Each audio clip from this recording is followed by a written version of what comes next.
astig pala to eh.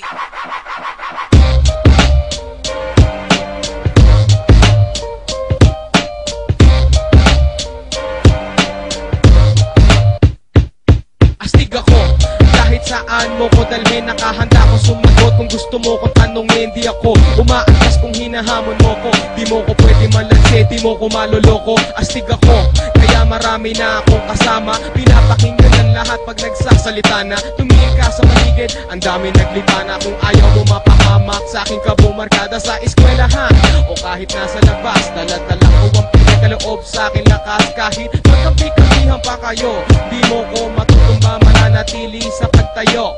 Kaya kong tindigan ang lahat ng sinasabi ko. Sinusubukan mo ko, gusto mong patunayan ko. Halika na, bago pa magkalimutan. Ako ang astig na may alam sa kasulatan. Yeah, sino ba tunay na astig? Iba kundi kami.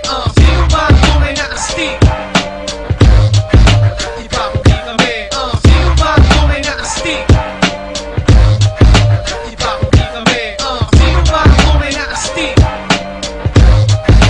Iba kundi kami. Gusto kong sabihin sa'yo, kung di mo pa alam, ang labang ko ay espiritual at hindi sa laman. Kaya umpisahan na ang durugan ng maling turo. Matibay ang damdamin at si Kristo ang aking duro. Sigurado, kailangan ng bukas na isipan upang masimpungan na natin ang katwiran. Kailangan lang malaman mo ang tamang paraan. Nasusulat yan, ba't di mo subukang balikan? Yung sa Biblia, ang katotohanan ay lulutang maniwala ka. Dahil walang labis, walang kulang, kaya salik. Sige mo na nang maalis ka sa liko, para maging astig ka na rin katulad ko. Kapag nasa tama ka, di ka mapapano.